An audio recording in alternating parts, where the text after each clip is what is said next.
মুসলিম উম্মার শান্তি ও সমৃদ্ধি কামনা। যেদিন থেকে আমরা রবকে নারাজ করতে শুরু করেছি সেদিন থেকে আখিরাত তো আছেই, সেটা তো আমাদের সামনে পরবর্তীতে আসবে, কিন্তু দুনিয়ার শান্তিকেও সেদিন থেকে আমরা হারিয়ে ফেলেছি। ইসলাম জমিনে এসেছে শুধু মানুষের এক জগৎকে সুখময় করার জন্য না, বরং দুই জগৎকে সুখময় করার জন্য।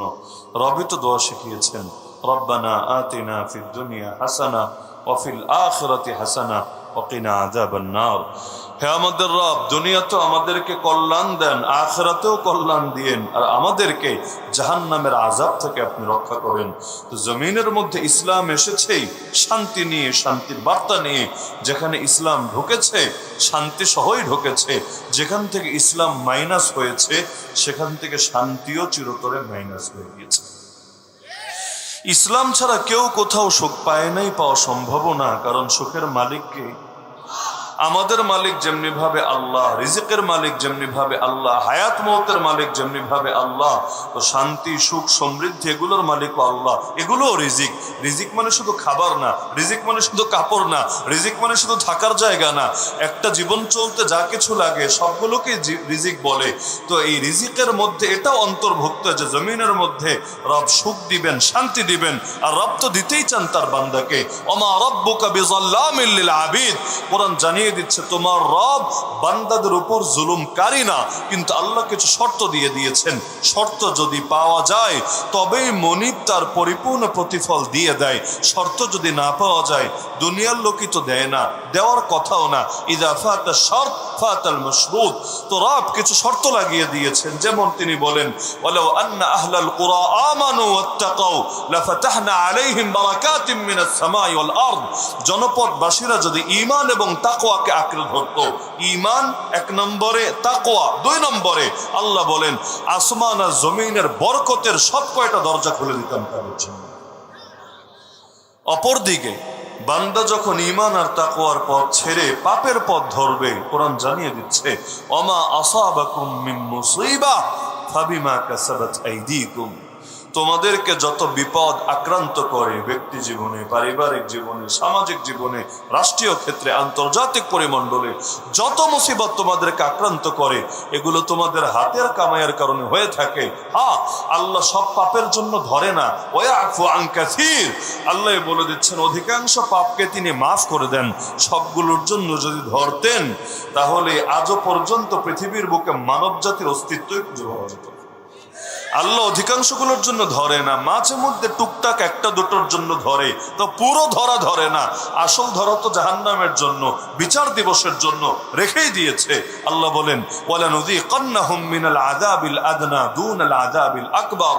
আমি আল্লাহ বড় আযাবের আগে ছোট আযাবের আস্বাদন করাই, লাআল্লাহুম ইয়ারজিউন, যাতে করে ছোট আযাব পেয়ে বান্দা নিজেকে ফিরাতে পারে বড় আযাব থেকে, যাতে তার সুবুদ্ধি জাগ্রত হয়, শুভবুদ্ধি জাগ্রত হয়ে যাতে করে সে আবারও ইউটার্ন করে ব্যাক করে আসে। তো সমস্ত কারণে শান্তি আর সমৃদ্ধির সম্পর্কই হলো ইমানের সাথে, ইসলামের সাথে। কারণ শান্তির মালিক একজনই, নাম তার। তো সেই রব যেই পথ আমাদেরকে দেখিয়েছেন সেই পথেই শান্তি আসবে, সেই পথে মুক্তি আসবে, সেই পথেই সফলতা আসবে। জমিনের মধ্যে এখন দেখেন সমস্যা হয় এক লাইনে, সমাধান খুঁজে আরেক লাইনে। যেমন উদাহরণস্বরূপ বর্তমানে পৃথিবীর অধিকাংশ দেশ বললেও হয়তো ভুল হবে, প্রায় সব কয়টা দেশ অর্থনৈতিকভাবে খুব কঠিন দিন অতিক্রম করছে। এটাই বাস্তবতা। আপনি পশ্চিমা বিশ্বই বলেন আর আমাদের এই জাতীয় দেশই বলেন, একেবারে উন্নত দেশই বলেন আর সাধারণ মানের দেশই বলেন, আর্থিক অবস্থা কারো ভালো যাচ্ছে না। বিশেষ করে করোনার ধাক্কার পর থেকে, এরপর রাশিয়া ইউক্রেন যুদ্ধ লেগে, এরপর একটার পর একটা তো ইস্যু চলতেই থাকে। দুনিয়ার কেউই আর্থিকভাবে ভালো নাই। তো এখন মনে করেন বাংলাদেশও আমরা যারা আছি আর্থিকভাবে কে কেমন আছি এটা তো বলে দেওয়ার বিষয় না। যাদের 2 নম্বর ইনকাম নাই তারা ভালো মতোই জানে আর্থিক ভাবে বাংলাদেশের মানুষের এক একটা দিন কিভাবে যাচ্ছে। করেন যে ভাই এই যে অর্থনৈতিকভাবে আমরা যে একটা মন্দার দ্বারপ্রান্তে এসে উপনীত হয়েছি, এখান থেকে উত্তরণের পথ কি, উত্তরণের উপায় কি, এগুলোর জবাব দেওয়ার জন্য বড় বড় টাকলা বুদ্ধিজীবীরা দেশের মধ্যে বসে আছে। ওদের কাছে এক একটা সমস্যার হাজার হাজার সমাধান পাওয়া যায়। এই টকশোগুলোর মধ্যে হয় কি, টকমানি কথা সমানি প্রদর্শন, এই যে কথার ফুলঝুরি ওরা জাতির সামনে প্রদর্শন করে, কি বুঝায়? এক একজন এক এক ফর্মুলা, এক এক রূপরেখা, এক এক পরামর্শ, এক এক টিপস দিতে থাকে। কিন্তু এই কথাটা তো কাউকে বলতে শুনি না যে আল্লাহকে যতদিন নারাজ করে রাখবে অর্থনৈতিক ভাবেও পারবে না কখনো পরিপূর্ণ শান্তি আর মুক্তি পেতে। অর্থনীতির ভিত্তি বানাবেন সুদকে, অর্থনীতির ভিত্তি বানাবেন হারামকে, অর্থনীতির ভিত্তি বানাবেন আপনি বিভিন্ন বাতিল মতবাদকে, আর আশা করবেন সুখ আসমান ফুটা হয়ে নাজিল হবে। আরে সুখ দিবেটাকে? আল্লাহর কসম, ইবলিসের হাতে কোনো সুখ নাই, শয়তানের হাতে কোনো সুখ নাই, বাতিলের হাতে কোনো সুখ নাই, তাগুতের হাতে কোনো সুখ নাই। সুখের মালিক আল্লাহ। আল্লাহর থেকে সুখ পেতে চাইলে আগে আল্লাহর রাজি করতে হবে। হ্যাঁ, এখন কেউ যদি আবার বেশি বুঝে বলে না হুজুর আল্লাহরে নারাজ করলে সুখ বেশি আসবে, কিভাবে? আর দুনিয়া সিজনুল মুমিন ওয়া জান্নাতুল কাফির, দুনিয়া মুমিনের জেলখানা, কাফেরের বালাখানা। তো সবাই কাফের হয়ে গেলে না দুনিয়ায় ভালো থাকবে? না রে, শেষ ভালো যার, সব ভালো তার।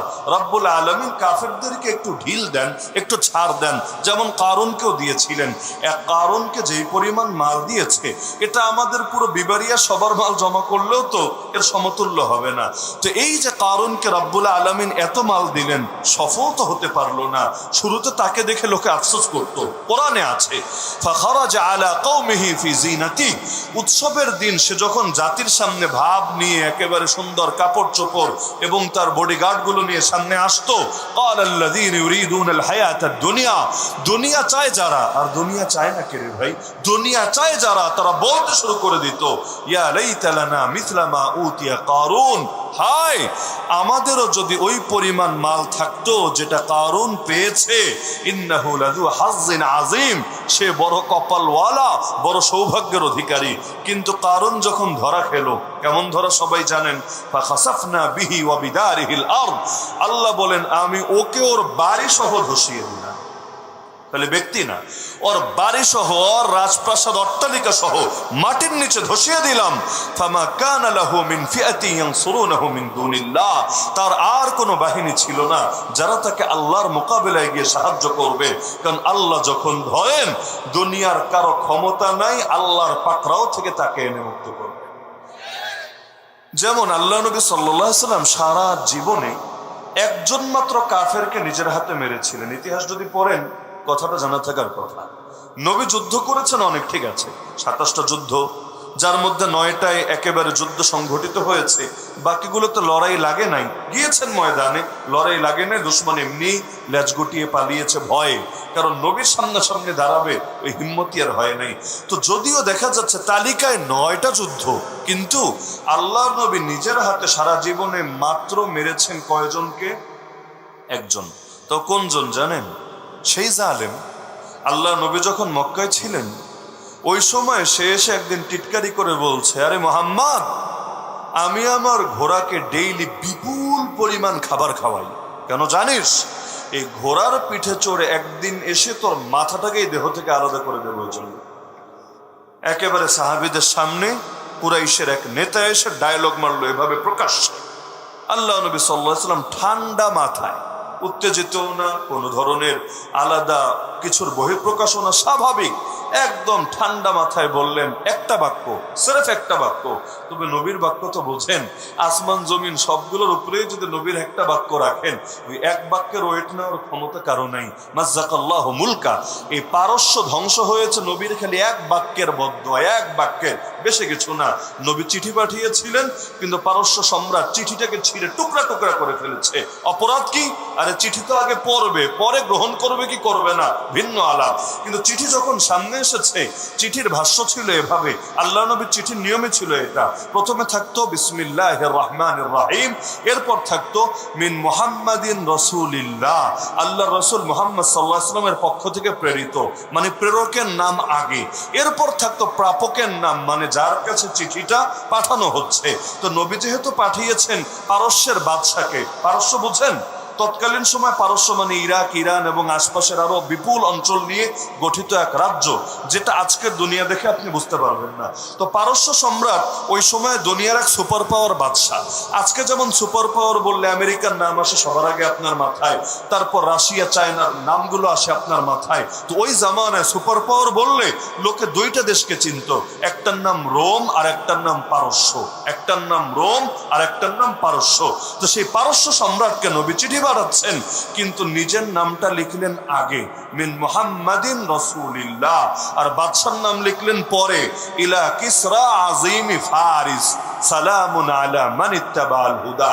খালি চিঠিতে ঢোকে নাই, খালি বিসমিল্লাহ পরে যখন নামটা পাঠ করেছে, রাজারা তো আর নিজেরা চিঠি পড়ে না, পাশে তো পড়ার লোক থাকে আলাদা, এরা পরে পরে পরে শোনায়, আর রাজারা হাবা না একটা বার্তা বলে।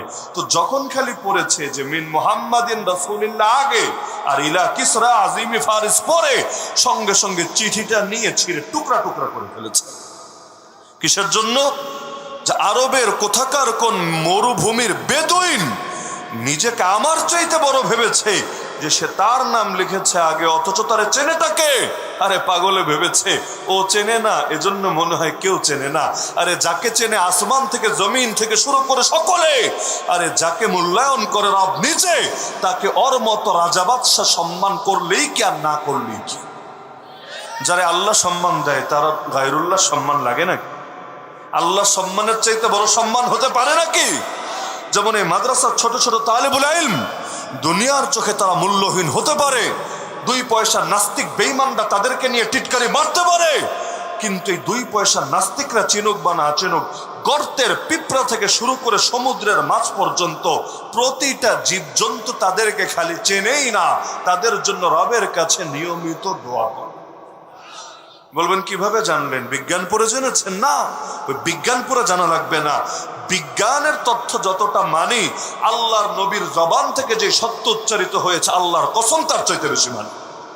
এখন পিঁপড়া আসলে দোয়া করে কিনা তালিবুল ইলমের জন্য, এটা বিজ্ঞান ঘেটে ঘেটে বের করা লাগবে না। আজও পর্যন্ত কোনো বিজ্ঞানী এমন দাবি করেছে বলে আমার জানা নাই।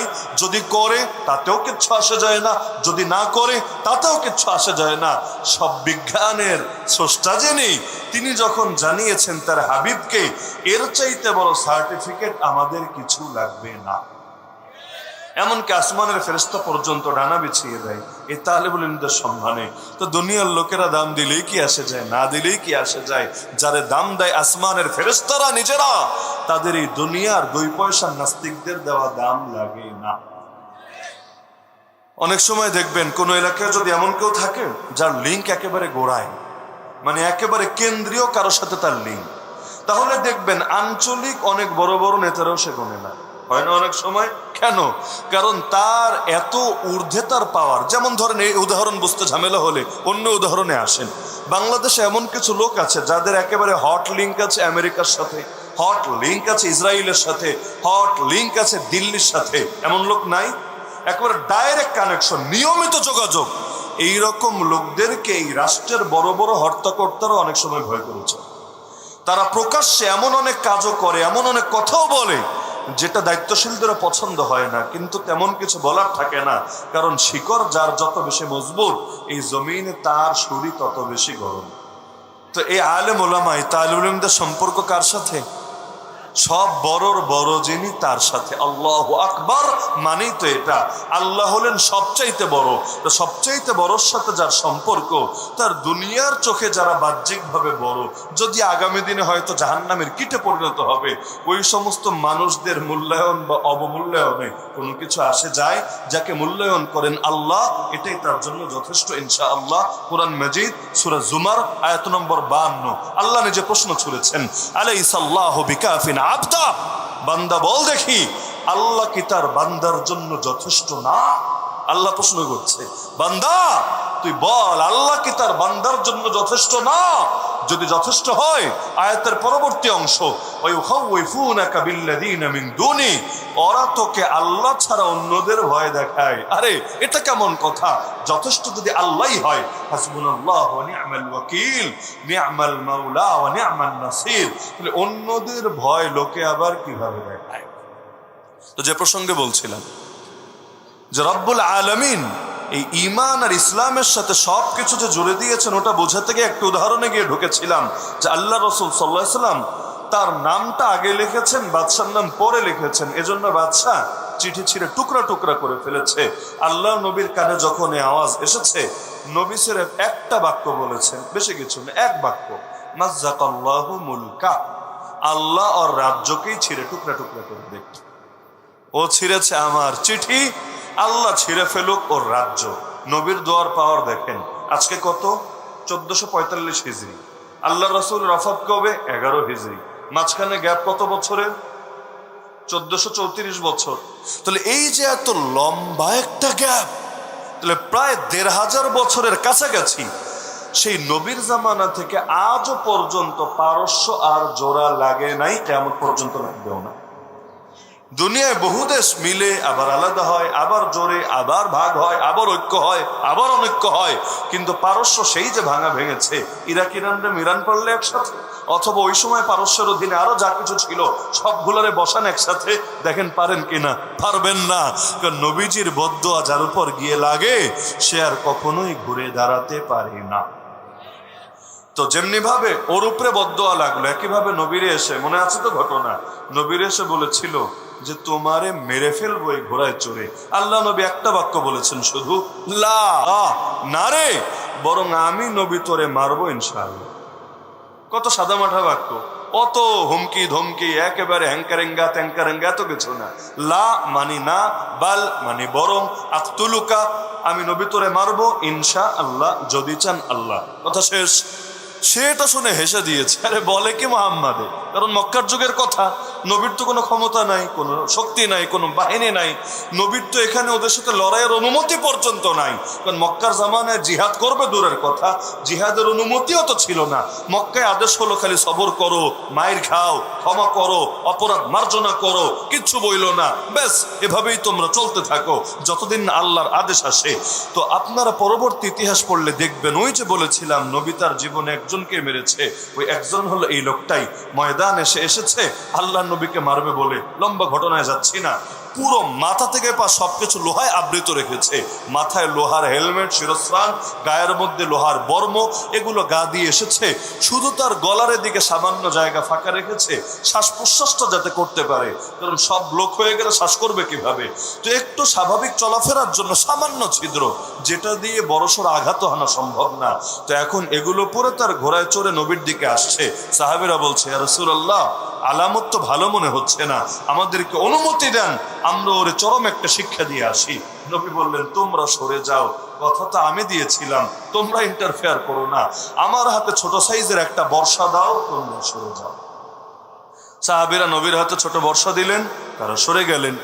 এখন নবী সব হুজুরের বড় হুজুর, সব পীরের বড় পীর, সব উস্তাদের বড় উস্তাদ, কিন্তু এর মানে এটা না যে তিনি লড়াকু না, তিনি যোদ্ধা না, বরং পৃথিবীর সব যোদ্ধার সেরা যোদ্ধা যিনি, তার নাম মুহাম্মদুর রাসূলুল্লাহ সাল্লাল্লাহু আলাইহি ওয়াসাল্লাম। একদিকে তিনি রহমতের নবী, আনা নবিয়ুর রাহমা, আর একদিকে তিনি বলেন, আনা নবিয়ুস সাইফ, আনা নবিয়ুল মালহামা, আমি তরবারির নবী, আমি যুদ্ধের নবী। তার মানে লড়াইয়ের যোগ্যতা থাকা এটা ভালো, এটা খারাপ না, তবে প্রয়োগ করবে কোথায় এর ভিত্তিতে হুকুম আসবে, এটা কি ভালো হলো না খারাপ হলো। যেমন বিবারিয়ার লোকেরা লড়াই করে, এটা গোটা দেশ জানে। আপনারা জানেন না মনে হয়? গোটা দেশ জানে, গোটা দেশ জানে। যদিও লড়াই করে অনেকেই, মনে করেন নরসিংদী চরের এলাকায়ও লড়াই কম হয় না, লড়াই বিবারিয়ার তুলনায় মনে হয় আরো বেশি হয়, যেহেতু আমি সব জায়গায় আমার যাতায়াত আছে। কিন্তু ওই সুনাম এক এলাকার একবার হয়ে গেলে সবার নজর শুধু ওদিকেই পড়তে থাকে। তো দেখা যায় দুদিন পর পর গ্রামে গ্রামে মায়ের একেবারে দাঙ্গা হাঙ্গামা, পত্রপত্রিকায় রিপোর্ট হয়। তো অনেকে এগুলোকে দোষ হিসাবে দেখে, ট্রোল হিসাবে এটাকে উপস্থাপন করে। তবে আমি এটাকে খুব পজিটিভ ভাবে দেখি। কিসের জন্য জানেন? কারণ লড়াই তো সবাই করতে পারেন রে ভাই। ব্রয়লার মুরগিদেরকে দিয়ে লড়াই হয় না, পোল্ট্রি মুরগি দিয়ে লড়াই হয় না, কিউটের ডিব্বা দিয়ে লড়াই হয় না। আরে লড়াই লড়াই তো করতে জানে তারা যারা আসলেই বীর, আসলেই সাহসী, আসলেই সুপুরুষ। কারণ কাপুরুষের কাজ লড়াই করা না। তো সুতরাং লড়াই করতে জানে যারা, আজকে হয়তো অবুঝ হওয়ার কারণে, আজকে হয়তো তার মূর্খতার কারণে, আজকে হয়তো তার রাস্তা ভুল হওয়ার কারণে সে জাগতিক সামান্য তুচ্ছ তুচ্ছ স্বার্থে লড়াই করছে দুনিয়ার জাগতিক বিষয় নিয়ে। কিন্তু ওকেই যদি আপনি বুঝাতে পারেন, লাইনটা খালি ঘুরিয়ে দিতে পারেন, এই মানুষগুলোই দেখবেন নিজের বুকের তাজা রক্ত ঢেলে দিয়েছে আল্লাহর জমিন, আল্লাহর দ্বীনকে জিন্দা করার জন্য। যেমন যে ওমর বের হয়েছিল নবীর কল্লা কাটবে বলে, ভাবতে পারেন? যেই সাহস তখন আবু জাহালও করে নাই, বের হয়েছে নবীর কল্লা কাটবে বলে। পরবর্তী যুগে সেই ওমরের হাতেই কুফরের মেরুদণ্ড সবচাইতে বেশি কেটেছে। কারণ খুলাফায়ে রাশেদিনের মধ্যে যার হাতে ইসলামের সবচাইতে বেশি বিজয় এসেছে তার নামই এই ওমর, খালেদ বিন ওয়ালিদ। আমি যদি জিজ্ঞাসা করি আপনাদেরকে, বলেন ইসলামের ইতিহাসে সবচাইতে বড় সেনাপতিকে, সকলে যার নাম বলতে বাধ্য, তার নামই তো খালেদ বিন ওয়ালিদ। কিন্তু আমি যদি জিজ্ঞাসা করি উহুদ যুদ্ধে মুসলমান হেরেছিল কার কারণে, আপনারা বলতে বাধ্য তার নামও খালেদ বিন ওয়ালিদ। কারণ তখনও মুসলমান হয় নাই, কাফের ছিল, কাফেরদের পক্ষ হয়ে লড়াইয়ে নেমেছিল। তার একার কৌশলের কারণে নিশ্চিত জয়ের পর আবার মুসলমানদের 70 জনকে শহীদ হতে হয়েছিল। এমন আল্লাহর নবীর দান্দান মোবারক পর্যন্ত শহীদ হয়েছিল। তার মানে কি বুঝলেন যে জিনিস খালি যদি মোড়টা ঘুরিয়ে দেওয়া যায় তাহলে ওই আগের জিনিস দিয়ে পরবর্তীতে বিশাল বিজয় আনা যায়। তো যারা আজকে দুনিয়ার জন্য মারামারি করছে, আপনি খালি মোড়টা ঘুরিয়ে দেন না। অনেকে ট্রোল করে বলে, যদিও বলে ট্রোল করে, আমার কাছে এটা বিশ্বাসযোগ্যই লাগে। একজন দেখলাম একদিন দুষ্টুমি করে বলছে, ইসরায়েলের সাথে কোনোদিন যদি ব্রাহ্মণবাড়িয়ার লাগায়া দেওয়া যায়, ইসরায়েলের একটা কঠিন শিক্ষা হবে। যদিও বলেছে দুষ্টমি করে, কিন্তু আমার কাছে এটা, আপনারা কিভাবে দেখেন জানি না বিবাড়িয়ার মানুষ হিসাবে, তবে দূর থেকে আমার কাছে এটারে বাস্তবসম্মতই মনে হয়। কারণ ইসরায়েলের 1 কোটি সামথিং ইহুদি আর কি, আর ওরা যদি আরো 10 কোটি সঙ্গে নিয়েও ময়দানে নামে, আর যদি কোনো বাধাহীন ভাবে এই অঞ্চলের মুসলমানদেরকে শাহাদাতের তামান্না নিয়ে লড়াই করার জন্য ময়দানে ছাড়ে, আর একবার খালি ছেড়েই দেখুক না, এরপর ফলাফল কোথায় গিয়ে দাঁড়াতে পারে। তো সৃষ্টিগত উপাদান খারাপ না, আল্লাহ তাআলা এক এক জাতির মধ্যে এক এক খাসলত রাখেন। পাঠান জাতির মধ্যে বহু রকম ট্রোল লোকে করে তাদের নিয়ে, কিন্তু একটা নেচার আল্লাহ দিয়ে দিয়েছেন, তারা কখনো দাসত্ব মানে না, কারো দাসত্ব। এই জাতিরে দাস বানায় কেউ রাখতে পারে না। দুদিন পর দেখা যায় তারা মাথা উঁচু করে দাঁড়ায়। ব্রিটিশ আমাদেরকে 190 বছর শাসন করেছে, এমনকি গোটা দুনিয়ায় এত বেশি পরিমাণ জায়গা দখল করেছে যে বলা হতো ব্রিটিশ সাম্রাজ্যে কখনো সূর্য ডোবে না, মানে ওর আসমানে কোথাও না কোথাও সূর্য ঠিকই থাকে। তো বাংলাদেশ, ভারত, পাকিস্তান তখন তো আর দেশ আলাদা হয় নাই, পুরো অঞ্চল যখন ব্রিটিশের দখলে, তখনও কিন্তু ব্রিটিশ পারে নাই পাঠান জাতির উপর সাম্রাজ্য কায়েম করতে। ব্রিটিশ পারে নাই, সোভিয়েত ইউনিয়ন পারে নাই, আমেরিকা পারে নাই। অতীত ইতিহাসে পড়েন আপনি, সেই দেখবেন যে সে হালাকু খানের বাহিনী, চেঙ্গিজি বাহিনী পর্যন্ত অনেক সময় এখানে এসে বাধাগ্রস্ত হয়েছে। সে খাওয়ারিজম সাম্রাজ্যের ইতিহাস পাঠ করেন, অথবা আপনি আরো অতীতে ফিরে যান, সে আমির মুয়াবিয়ার জামানায় দেখবেন ইসলামের বড় বড় বীররা পর্যন্ত গিয়ে আফগানিস্তান জয় করে বেশি দিন রাখতে পারে না। কেন? ওই জাতি বিদ্রোহ করে আবার মুসলমানদের মেরে স্বাধীন হয়ে যায়। এদেরকে সেই দিন মুসলমানরা পূর্ণ কন্ট্রোলে আনতে পেরেছে যখন তাদের ম্যাক্সিমাম লোক নিজেরাই মুসলমান হয়ে গিয়েছে। এর আগ পর্যন্ত তাদেরকে পারে নাই দমিয়ে রাখতে। দেশ জয় করে, কিন্তু 1-2 বছর পর দেখা যায় দেশ আবার ভাঙে, আবার নতুন আরেকটা স্বাধীনভাবে তারা নিজেদের আদর্শ কায়েম করে। তো জাতিগত খাসলত খারাপ না, যদি না এটা অপাত্রে ব্যয় হয়ে থাকে। তো লড়াই করা কি খারাপ জিনিস? কি খারাপ জিনিস নাকি? লড়াই তো করতে হবে। আমরা তো এক লড়াইয়ের ময়দানে দাঁড়িয়ে আছি, কারণ গোটা পৃথিবী, বিশেষ করে মুসলিম উম্মাহ এখন চরম সংকটের মুখে আছে। যেই সংকট থেকে বের হয়ে আসতে চাইলে অন্যায়ের বিরুদ্ধে, জুলুমের বিরুদ্ধে, সাম্রাজ্যবাদী আগ্রাসনের বিরুদ্ধে এবং ধর্মের নামে সন্ত্রাস করে যেই সমস্ত কাফের মুশরিকরা, ইহুদিবাদীরা আর মুশরিকরা, ওদের বিরুদ্ধে কঠিন এক লড়াই এবং সংগ্রাম আমাদের করতে হবেই হবে। সারা দুনিয়া ব্যাপী এছাড়া ভিন্ন কোনো উপায় খোলাই নেই আমাদের সামনে। তো যে প্রসঙ্গে বলছিলাম, আল্লাহ রাসূল সাল্লাল্লাহু আলাইহি ওয়াসাল্লাম বললেন, ছোট একটা বর্ষা দাও আমার হাতে। বর্ষা দেওয়া হলো। আল্লাহ নবী একটু এগিয়ে গিয়ে বর্ষাটা ছুঁড়ে মারলেন। তার তো পুরো শরীরে লোহায় আচ্ছাদিত, ওই মাঝখানে সামান্য একটু যে ফাঁকা, গলা বরাবর শ্বাস করার জন্য। পুরো বর্ষা এখানে ঢোকার সুযোগ নাই, কারণ ছিদ্র সামান্য। বর্ষার যে ফলকটা আছে, আগাটা, মাথাটা, বর্ষা বুঝেন তো, মাথাটা তো এরকম থাকে, ওই মাথার অংশটা গিয়ে সামান্য একটু ফুটা করলো, ওর রগও কাটে নাই, গোস্ত বেশি ছিদ্র হয় নাই, সামান্য একটু চামড়া কেটে কয়েক ফোঁটা রক্ত বের হয়ে আসলো। কিন্তু সারের মতো চেঁচাতে চেঁচাতে একেবারে ঘোড়ার পিঠ থেকে লাফিয়ে নিচে পড়লো। পেছনে তার সাঙ্গপাঙ্গরা ভাবলো নেতাজি মনে হয় বড় আঘাত পেয়েছে, জানেই মরে যাবে। ওরা দৌড়ে এসে নেতাজিরা ধরলো, এসে দেখে গলাও কাটে নাই, আরে রগও কাটে নাই, বরং জাস্ট চামড়া ফুটা হয়ে কয়েক ফোঁটা রক্ত বের হয়েছে। ওরা এটা দেখে টিটকারি মারতে শুরু করলো, আরে কেমন সেনাপতি, কেমন কমান্ডার, কেমন যোদ্ধা তুমি, এতটুকু রক্ত দেখেই তোমার হার্টের অবস্থা চেঞ্জ হয়ে গিয়েছে। তখন সে বলল, আরে আমার এই পরিমাণ যন্ত্রণা হচ্ছে, আমার একার যন্ত্রণা যদি আজকে এই ময়দানে সব যোদ্ধার মধ্যে ভাগ করে দেওয়া হয়, আমার একার যন্ত্রণাই সবাইকে জানে মেরে ফেলবে। আজ আমার ইয়াকিন হয়েছে মুহাম্মাদের জবান থেকে যা বের হয়, আরে দুনিয়া সব উল্টে যেতে পারে, তার জবানের কোনো কথা ভুল বা মিথ্যা হতে পারে না। সে যে বলেছিল আমাকে মারবে, তখনই আমার বোঝা দরকার ছিল মুহাম্মদ যদি খালি থুথুও ছুঁড়ে মারে, থুথুও ছুঁড়ে মারে আমার দিকে, তার থুথু আমাকে দুনিয়ার বুকে আর বাঁচতে পারবে না।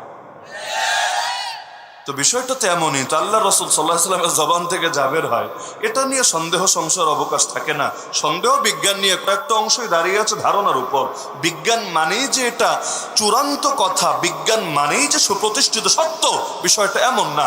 ধারণার ভিত্তিতে আজ অমুকের কাছে এটা মনে হয়েছে, সে বলেছে, কাল আরেকজনের কাছে আরেকটা মনে হবে, সে বলবে। বিজ্ঞান তার রূপ পাল্টাতে পারে, বিজ্ঞান দেখে দেখে ধর্ম কখনো তার রূপ পরিবর্তন করে না। ধর্ম হলো শাশ্বত, অকাট্য, অপরিবর্তনীয়। আর বিজ্ঞানের বড় একটা অংশই পরিবর্তনযোগ্য এবং ধারণার ভিত্তিতে প্রতিষ্ঠিত। সুতরাং যারা ধর্মরে টাইনে হেসরায় নিয়ে বিজ্ঞানের সঙ্গে লাগায়, এগুলো আসলে মাথা মোটা বলদ ছাড়া কিছু না। এমনকি কোরআনের তাফসির করার ক্ষেত্রে আমি এই ধারাকে মোটেও সমর্থন করি না যে কোরআনের তাফসির করবেন এভাবে যে বিজ্ঞান সামনে রেখে আপনি বলবেন দেখ এই আয়াত এই বিজ্ঞানের সাথে মিলে, ওই আয়াত ওই বিজ্ঞানের সাথে মিলে। এভাবে বললে সমস্যা কি জানেন? দুদিন পর বিজ্ঞান যদি পল্টি মারে, মানে আগের নীতিটা চেঞ্জ করে আরেকটা নীতি দেয়, তখন তো কাফের মুশরিকরা বলবে দেখেছো তোমার কোরআনে তো ভুল আছে। তো কোরআন টেনে বিজ্ঞানের সাথে লাগাবেন কেন রে ভাই? বিজ্ঞান এনে কোরআনের সাথে লাগাবেন, যেটা কোরআনের সাথে মিলবে সেটা গ্রহণ করবেন, যেটা মিলবে না ওটাকে ছুঁড়ে ফেলবেন। যেমন বিজ্ঞান এসে যদি আমাদেরকে শেখায় মানুষের আদিপিতা বান্দর, ওই বিজ্ঞানকে আমরা চিড়িয়াখানায় ছুঁড়ে মারবো, ওই বিজ্ঞানকে এক পয়সা মূল্য আমরা দেব না। এমনকি সব বিজ্ঞানী মিলে যদি ইজমা করে একমত হয়, তবুও আমাদের এতে কিছু যায় আসে না। এই কারণে যেই সুখ আমাদের মুসলমানদের মুজাহিদরা ময়দানে বসে অনুভব করে, গাছতলায় যেখানে বালি শোনাই শোয়ার জন্য, ওখানে অন্তরের মধ্যে যেই সুখ তাদের থাকে, ওই সুখ পৃথিবীর উন্নত বিশ্বের কাফের মুশরিকরাও পায় না, পাওয়ার কথাও না। কারণ ভূমিকে আমি বলেছি, এক আল্লাহ ছাড়া দ্বিতীয় কেউ সুখ এনে দিতে পারে না। আর আল্লাহকে যারা নারাজ করে, আল্লাহ তাদেরকে ঢিল দেয়, তবে সুখ দেয় না। কারণ সুখ দেয় আল্লাহ তাকে যে রাজি করেছে আল্লাহকে। দলিল কোরআনের আয়াত, মান আমিলা সালিহাম মিন যাকারিন আও উনসা ওয়া হুয়া মুমিন ফালানুহইয়ান্নাহু হায়াতান তাইয়্যিবা। আল্লাহ বলেন পুরুষ এবং নারীর মধ্য থেকে ঈমানদার অবস্থায় যারা নেক আমল করবে, আমি আল্লাহ তাদেরকে সুখময় পবিত্র জীবন দান করব। তো সুখময় জীবন আল্লাহ কাকে দিবেন? ক্লিয়ার বার্তা, যার ঈমান আছে নেক আমল আছে, ঈমান আছে নেক আমল আছে। কথা উল্টান, ঈমান নাই নেক আমল নাই, আল্লাহ তাকে সুখময় জীবন দেবেন না। আয়াতের বক্তব্য তো এটাই। হ্যাঁ, এখন যদি আমাকে বলেন, অনেকের মাথায় বুদ্ধি বেশি আর, যেমন এক হুজুর গল্প শোনালো যে অমুক একটা গাছ আছে নদীর পাড়ে, যদি এর পাতা পানির মধ্যে পড়ে তাহলে সেটা হয়ে যায় ওই যে মানুষ খায় কি বলে জানি পানিতে, কুমির, বিশাল বড় কুমির। আর যদি ডাঙ্গায় পড়ে তাহলে এটা হয়ে যায় আরেকটা কি যেন প্রাণী বলেছে এটা। এখন এক ছাত্র বাঘ, এখন এক ছাত্র দাঁড়িয়ে বলছে হুজুর যদি এমন হয় অর্ধেক পড়েছে ডাঙ্গায় অর্ধেক পড়েছে জলে, তাহলে এখান থেকে কি হবে? মাঝামাঝি যদি হয় যে এখন দুই পাশেই আছে তাহলে কি হবে? হুজুর বলল জবাব পরে, আগে বল তোর বাড়ি কোথায়? বলল হুজুর নোয়াখালী। বললো এজন্যই মাথায় প্রশ্নটা এসেছে। তো এখন কেউ এই প্যাচটা দিতে পারেন আর কি, আমি অগ্রিম জবাব দিয়ে রাখছি যে হুজুর যদি সুখময় জীবন ওরা না পায় তাহলে নবী কেন বললেন দুনিয়া মুমিনের জেলখানা, কাফেরের স্বর্গ, কাফেরের জান্নাত? জান্নাত মানেই সুখ, জান্নাত মানেই শান্তি, জান্নাত মানেই হলো সেখানে প্রফুল্লতা। তাহলে আপনার কথা মানবো না হাদিসের কথা মানবো? আমি বলবো দুটো বক্তব্য একই, যদিও দেখতে উল্টা উল্টা মনে হচ্ছে। বলবেন কিভাবে? একটা ঘটনা শুনলেই সকলে বুঝতে পারবেন। হাফেজ ইবনে হাজার আসকালানী রাহমাতুল্লাহ আলাইহি নাম শুনেছেন? নাম যারা শোনেন নাই আমি অতি সংক্ষেপে পরিচয় দিচ্ছি, চিনবেন। বুখারী শরীফের নাম তো জীবনে শোনেননি, শুনছেন মাশাআল্লাহ।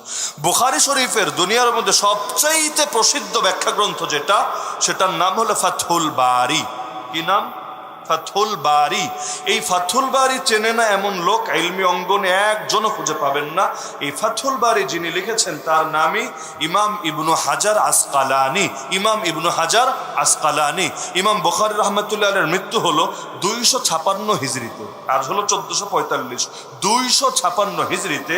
আর হাফেজ ইবনু হাজার আসকালানী যার নাম বললাম তার মৃত্যু হলো 852 হিজরিতে। মানে বুঝতে পারছেন আমাদের বহুকাল আগের লোক, আজকের যুগের হুজুর না। মাত্র 1445 এখন আর 852, কি বিশাল এক গ্যাপ। তার জামানায় তিনি একদিন হাঁটতে বের হয়েছেন বিকালবেলা। তো বড় হুজুর যদি হাঁটতে বের হয় অবস্থা কেমন হয় চিন্তা করেন। সঙ্গে খাদেম থাকবে, শাগরেদ থাকবে, এলাকার মানুষরা থাকবে, যারা হুজুরের জুতোটাও নিজের হাতে নিতে পারলে নিজেকে সৌভাগ্যবান মনে করবে। এটাই তো শান। তো এখন বের হলেন, হঠাৎ করে এক খ্রিস্টান লোক দৌড়ে আসছে হুজুরের দিকে। এমন খ্রিস্টান লোক রোদে পুড়তে পুড়তে শরীরের চামড়া কালো হয়ে গিয়েছে, বয়স হওয়ার কারণে চামড়া কুচকে গিয়েছে, পরিশ্রম করতে করতে পিঠটাও নুজো হয়ে গিয়েছে। অনেকে আছে না বয়স হলে ধীরে ধীরে রুকুতে চলে যায়, মানে ধীরে ধীরে কোমরটা একটু ডাউন হতে থাকে, ফোল্ডিং হচ্ছে, এই রকম হালত। আর দেখেই বোঝা যাচ্ছে আল্লাহর বান্দা জমিনে বড় কষ্ট করে, বড় অভাবে আছে। এখন এসে বললো হুজুর, ও হুজুর, ও হুজুর, আমার একটা প্রশ্ন আছে। শাগরেদরাও পেরেছেন, কি রে ভাই এভাবে এত কারেন্ট আসলো কোত্থেকে? এইভাবে দৌড়ে এসে হুজুরের কাছে কি প্রশ্ন করবে? এখন সবাই কান পেতে রেখেছে যে খ্রিস্টান লোকে প্রশ্ন করবে। প্রশ্ন কখনো হয় জানার জন্য, কখনো হয় ফাঁসানোর জন্য। সব প্রশ্ন এক নিয়তে হয় না। অনেক সময় প্রশ্ন হয় জানার জন্য, অনেক সময় প্রশ্ন হয় একটা প্যাচ লাগানোর জন্য। মাহফিলে যারা প্রশ্নোত্তর করে দেখবেন কিছু কিছু এলাকা আছে ওখানে কিছু কমন প্রশ্ন থাকবেই থাকবে। যেমন কিছু এলাকার প্রশ্ন হলো হুজুর নামাজে হাতটা কোথায় বাঁধতে হবে, আমিন আসতে বলতে হবে না জোরে বলে মসজিদ কাঁপাতে হবে, রাফিয়াদাইন কয়বার করতে হবে। কোন কোন এলাকার প্রশ্ন হলো হুজুর নবী নূরের তৈরি না মাটির তৈরি, মিলাদ কিয়ামের হুকুমটা কি, ইত্যাদি ইত্যাদি। এক এক এলাকায় এক এক টাইপের প্রশ্ন চলতেই থাকে। মানে ও যে জানে না বিষয়টা এমন না, প্রশ্নটা ও করেছে জেনে বুঝেই। ইউটিউব শরীফে আর পর্যাপ্ত জ্ঞান হাসিল করে ফেলেছে, ফেসবুক শরীফের মধ্যেও পর্যাপ্ত তার বিচরণ আছে। তবু হুজুরের একটু টিপ দিয়া দেখলো হুজুরের মুখ থেকে কোন ভাষাটা বের হয়। আর এলাকাটাও কয়দিন গরম থাকলো, কারণ তার দলটা একটু ভারী হলো, ভিন্ন মত আরেকটু চাপে পড়লো। এরকম হয় না মনে হয়? জানেন না মনে হয় আপনারা? হয়। তো এখন সবাই কান পেতেছে দেখে হুজুরে কি বলে। সে সেই প্রশ্নটাই করলো, হুজুর আমি জানি নবীরা কখনো মিথ্যা বলেন না। আমি শুনেছি আপনাদের নবী নাকি বলেছেন দুনিয়া মুমিনের জেলখানা, কাফেরের বালাখানা। হুজুর আমার প্রশ্ন হলো আপনি আপনাকে দেখেন আর আমাকে দেখেন, আপনি আছেন কোন সুখে আর আমি আছি কোন কষ্টে। এরপরও এই হাদিসটা বাস্তবসম্মত হয় কিভাবে? তা আমি কি হাদিস মানবো না বাস্তবতা মানবো? কারণ শুনেছি নবীরা মিথ্যা বলে না, তো যদি সত্য হয় বাস্তব হবে। কিন্তু আমি তো বাস্তবতায় মিল খুঁজে পাই না। প্রশ্নে লজিক আছে নাকি নাই? অযৌক্তিক প্রশ্ন কিন্তু না, প্রশ্ন অবশ্যই 100% যুক্তি আছে। এবং আমারে আপনারা প্রশ্ন করলে হয়তো মাথায় প্যাচ লেগে যেত, হ্যাঁ রে কথা তো সত্যই। ও তখন আমরা একটা বলতাম আর কি, না আমি হয়তো জানি না, তবে নবী যা বলেছেন অবশ্যই সত্য হবে। হ্যাঁ ইমানের দিক থেকে কথা ঠিক আছে, কিন্তু কাফের কি আবেগী কথা, ইমোশনাল কথা দিয়ে তার মানাতে পারবেন না। সে তো লজিক চাইবে, লজিক ছাড়া আপনি ওর ইমানের কথা বলে গ্রহণ করাতে পারবেন না। হাফিজ ইবনু হাজার আসকালানী এক বাক্যে জবাব দিয়ে দেন। ওই জবাব শুনলে যেই প্রশ্ন এখন দাঁড়িয়েছে অটোমেটিক জবাব পেয়ে যাবেন। কি জবাব? তিনি বললেন, আরে বান্দা, রব্বুল আলামিন মুমিনদের জন্য জান্নাতে যেই মহা নেয়ামত প্রস্তুত করে রেখেছেন, ওটার সঙ্গে যদি মুমিনের দুনিয়ার অবস্থাকে তুলনা করা হয়, কারণ জান্নাতে নেয়ামত এমন নেয়ামত যা কোনো চোখ দেখেনি, কোনো কান শোনেনি, কোনো অন্তরে কোনোদিন কল্পনাও আসেনি, ওই নিয়ামতের সঙ্গে যদি দুনিয়ার হালতকে তুলনা করা হয়, এতে যত বিলাসিতায় থাকুক, যত পয়সা পাতির মধ্যে থাকুক, যত উন্নত জীবনযাপন করুক, ওই মহাসুখের তুলনায়, মহাশান্তির তুলনায় এটা জেলের মতো কষ্ট ছাড়া কিছু না। অনেক মানুষ আছে 10টা বাড়ি দিলেও তার কিছু হয় না। অনেক মানুষ আছে একটু চোখ গরম করে তাকালেই আর 10 দিন পেটের ভাতই হজম হয় না। অনেক মানুষ আছে রোদের মধ্যে সারাদিন খেতে কাজ করবে, কিচ্ছু হবে না, কি হয় না। হিট স্ট্রোক দূরের কথা, এগুলো তাদেরকে ধরেও না। কারণ গ্রামের মানুষ আবার এই সমস্ত রোগ ব্যাধিরও অনেক সময় পাত্তা দেয় না। সাংবাদিক গিয়ে বলে, কি চাচা মাস্কও পরেন নাই, স্যানিটাইজারও মাখেন না, সামাজিক দূরত্ব রক্ষা করেন না, আপনার করোনা হলে কি হবে? এক বাক্যে জবাব, বাবজান আমাদের করোনা ফরোনা হবে না, এগুলো বড়লোক অসুখ, ওদেরকে ধরবে। বলে বাই চান্স যদি ধরে, আরে বলছি না ধরবে না, আল্লাহ আছে না, তাও যদি ধরে দোকান থেকে না পায় একটা এনে খেয়ে ফেলবো, সব ছেড়ে যাবে। সাধারণ মানুষের বোঝো তো সাধারণ। তো এখন কিসের হিট স্ট্রোক, এই শব্দই বাঙালি শুনেছে কয়দিন আগে। এই যে প্রচন্ড গরমের মধ্যে কৃষক মনে হয় কাজ করে না ক্ষেতের মধ্যে। আরে এখন তো কাজেরই টাইম, এখন তো কাজেরই টাইম, ফসল কাটছে। কোন কোন এলাকায় দেখেছি রাতে কাটে, কিন্তু বেশিরভাগ জায়গায় তো দিনের মধ্যেই কাজ সারছে। তো এই রিস্ক নিয়েই তারা কাজটা করে। তো এখন দেখা যায় এত গরমে কাজ করে তবুও টিকে আছে, শরীরে ফ্যাট নাই, শরীরও মজবুত। আমাদের শহরের 10 জনরে একজনই কাজ করে ফেলতে পারবে, আলহামদুলিল্লাহ এই পরিমাণ ফিটও আছে। অপর দিকে অনেক ব্রয়লার মুরগি এমন আছে, এগুলোরে গরমের দিন যদি খেলে বিদ্যুৎটা বন্ধ করে এসির বাইরে রাখতে পারেন 10 ঘন্টা, তাহলে মাথা চক্কর দিয়ে দিয়ে তারা মেডিকেলে নিয়ে ভর্তি করতে হবে। তাহলে অনেক সময় তুলনা হয় আপেক্ষিক। তাহলে দুনিয়ায় মুমিন যত ভালোই থাকুক, জান্নাতের সুখের সঙ্গে এটার কি কোনো তুলনা চলে নাকি? কই জান্নাত কই দুনিয়া। দুনিয়ায় ছেলেপেলেরা যে মেয়েদের পেছনে জীবনটা বরবাদ করে, এরা যদি জানতো এদের জন্য কি হুর রব্বুল আলামিন জান্নাতে প্রস্তুত করে রেখেছে, আগামীতে করবে না, করে রেখেছে অন্তত 72 জনকে। আর এটা যদি তার মাথায় থাকতো যে হুর এত সুন্দর, একবার যদি দুনিয়ায় উকি দিত, না চাঁদ লাগতো না সূর্য লাগতো, তার রূপের আলোয় গোটা দুনিয়া চিরকাল আলোকিত হয়ে থাকতো। একবার যদি থুথুও ফেলতো, না আতর লাগতো না পারফিউম লাগতো, তার সেই থুতুর সুবাসেই গোটা দুনিয়া সুবাসিত হয়ে থাকতো। এই রকম নারীর কথা যদি কল্পনাই করতে পারত, জীবনে কোনোদিন হারামের পেছনে ছুটতে পারত।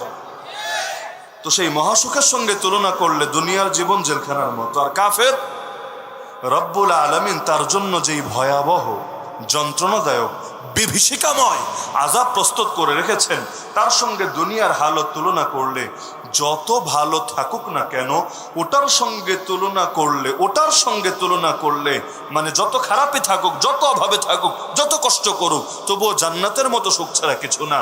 কারণ তার চোখ বন্ধ হতে দেরি এমন মাইর, এমন জুলুম, এমন রিমান্ড, এমন নির্যাতন শুরু হবে, আরে ওর গোটা দুনিয়ার সুখ এক মুহূর্তে শেষ হবে। হাদিসে আছে কিয়ামতের দিন রব্বুল আলামিন দুনিয়ার সবচাইতে সুখী মানুষ, সবচাইতে সুখী বুঝেন তো, আমার আপনার মতো না, জীবনে কখনো পেরেশানির মুখ দেখে নাই, এমন লোকটাকে ফেরেশতা দিয়ে কিছু সময়ের জন্য ঘুরিয়ে আনবেন জাহান্নাম থেকে।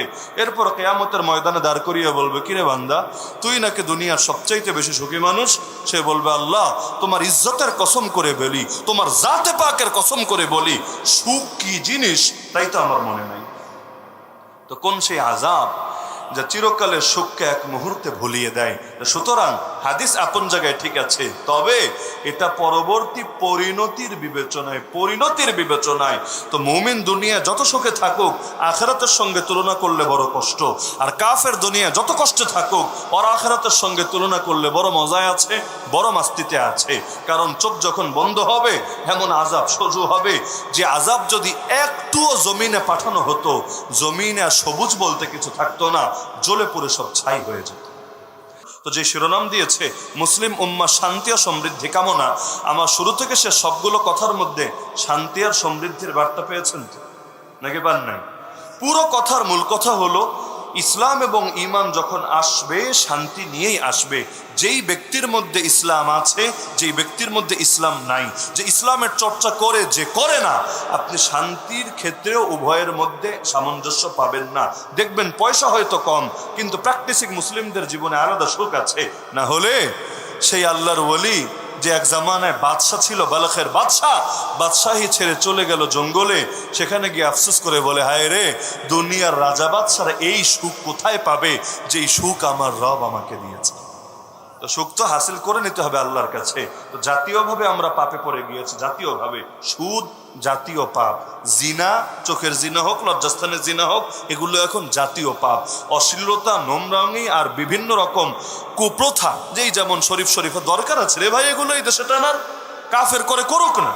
তো ব্যক্তিগতভাবে ব্যক্তিগত পাপ কেউ করলে সেটা ব্যক্তির ব্যাপার, কিন্তু ব্যক্তিগত পাপ আলাদা আর পাপের জাতীয়করণ আলাদা। জাতীয়ভাবে পাপ হলে আযাবও আসে জাতীয়ভাবে, তখন ব্যক্তিগতভাবে তওবা করলেও সুফল পাওয়া যাবে না। কারণ ব্যক্তির পাপের কারণে ব্যক্তির উপর আযাব আসে, জাতীয় পাপের কারণে জাতির উপর আযাব আসে। তো জাতির আযাব থেকে যদি বাঁচতে চান, জাতীয়ভাবে তওবা করতে হবে। এজন্যই সলাতুল ইস্তিসকা। সলাতুল ইস্তিসকা মানে কি? বৃষ্টি প্রার্থনার নামাজ ঘরে বসে বসে পড়ি আমরা একা একা। আমরা কি এটা একা একা ঘরে বসে বসে পড়ি? বলবেন হুজুর পড়ি তো না। কই পড়ি? এটা তো পড়েন মাসালা, যারা পড়ে আর কি। নামাজটা খোলা ময়দানে এসে সবাই মিলে পড়ে না। কিসের জন্য জানেন? যে আল্লাহ জাতিগতভাবে পাপে পড়ে গিয়েছি, সুতরাং পুরো জাতিকেই তুমি ক্ষমা করো। তো জাতীয় পাপের কারণে জাতীয় তওবা যখন করে, ফলাফল আল্লাহ স্পষ্ট করে দিয়েছেন। নাস্তিকরা তো টিটকারি মারে, টিটকারি। আর এই অবৈজ্ঞানিক কাজ দিয়ে কি হবে আল্লাহ দেখিয়ে দিয়েছেন। প্রত্যেক বছর দেখান আলহামদুলিল্লাহ। গত 2 দিনের পত্রপত্রিকা ঘাটেন, যেমন বাংলাদেশে সে দক্ষিণবঙ্গের এক এলাকায় ওরা টিটকারি মারলো। কি করে রোদের মধ্যে নামাজ, কিন্তু দেখা গেল দিনের বেলা নামাজ পড়লো। আবহাওয়ার কোনো পূর্বাভাস নাই, বৃষ্টি হওয়ার কোনো পূর্বাভাস নাই, সব পূর্বাভাস নাযিল করে দিল। তাহলে আল্লাহ দেখাচ্ছে তো, অনেক জায়গায় তো নামাজ পড়ে বাড়ি ফিরতে পারে না, তার আগেই আলহামদুলিল্লাহ আল্লাহর রহমত নাজিল হওয়া শুরু হয়ে যায়। তো এখন যদিও লাভ ক্ষতির আবার হিসাব নিকাশ আছে, আমার বুঝে ধরে না যে আসলে এখন বৃষ্টি হলে যদি আমাদের জন্য লাভ, কিন্তু কৃষকদের জন্য আসলে লাভ না লস, এটাও চিন্তার বিষয়। তো সবসময় নিজের স্বার্থ দেখলেই হয় না। তো সবাই মিলে দোয়া করে বৃষ্টি ডাউনলোড দিয়ে দেই, কিন্তু এরপর অন্যদের কি হবে না হবে এগুলোও তো ফিকিরের বিষয়। অনেক সময় মানুষ আফসোস করে, এত দোয়া করলাম কবুল হলো না কেন? আরে ভাই, আমি দোয়া করলাম, 10 জন করলাম, হয়তো আমাদের 10 জনের ফায়দা, কিন্তু আর 100 জনের লস হবে। আল্লাহ যা করে ভালোর জন্যই করে, ক্ষতির জন্য করে না। এজন্য আমার দৃষ্টিতে এই দোয়াটা করা সবচাইতে ভালো। আল্লাহ যেটা কল্যাণ তুমি সেটারই ফয়সালা করো, আর আমাদের জন্য তুমি আসান করো, আসান করো। কারণ নেয়ামত তো সবই, সুস্থতাও নেয়ামত, অসুস্থতাও নেয়ামত, দরিদ্র হওয়া নেয়ামত, বড়লোক হওয়া নেয়ামত। আল্লাহ যেটা আমার মতো দুর্বল মানুষের জন্য সহজ হয়, ইমান তো দুর্বল, সব তো সইতে পারি না আমরা, যেটা সহজ হয় সেটাই আমাদেরকে দান করো। এভাবে যদি কাজগুলো করি ইনশাআল্লাহ অবশ্যই শান্তি আসবে, অবশ্যই মুক্তি আসবে। তো শান্তি আর মুক্তির জন্য আমাদেরকে লড়াইয়ে নামতে হবে। রাজি আছেন তো ইনশাআল্লাহ? এই লড়াই মুক্তির লড়াই। আমরা স্বাধীন হয়েছি, কিন্তু মুক্তিটা অনেক ক্ষেত্রে আটকে আছে বিভিন্ন আগ্রাসনের পেছনে পড়ে। তা আমাদেরকে মুক্ত হতে হবে। আল্লাহর জমিন, আল্লাহর বান্দা একমাত্র আল্লাহরই দাসত্ব করবে। গায়রুল্লাহর দাসত্ব করা লজ্জার, আল্লাহর দাসত্ব করা গৌরবের। আমরা গোলাম, এই পরিচয় আমরা গর্বিত। তবে আমরা কার গোলাম? কার গোলাম? আশহাদু আল্লা ইলাহা ইল্লাল্লাহ ওয়া আশহাদু আন্না মুহাম্মাদান আবদুহু ওয়া রাসূলুহু। আমি সাক্ষ্য দিচ্ছি এক আল্লাহ ছাড়া কোনো হক মাবুদ নাই। আমি সাক্ষ্য দিচ্ছি মুহাম্মদ সাল্লাল্লাহু আলাইহি ওয়াসাল্লামের 1 নম্বর পরিচয় আবদুহু, তিনি আল্লাহর গোলাম। 2 নম্বর পরিচয় ওয়া রাসূলুহু, তিনি আল্লাহর রাসূল। রাসূলের যদি 1 নম্বর পরিচয় হয় তিনি আল্লাহর গোলাম, তাহলে আমারও 1 নম্বর পরিচয় হতে হবেই হবে, আমি আল্লাহর গোলাম। মেরি জিंदगी का मकसद तेरे दीन की सरफराजी, मैं इसीलिए मुसलमान, मैं इसीलिए नमाजी। व आखिर दावाना अनिल हम्दुलिल्लाहि रब्बिल आलमीन।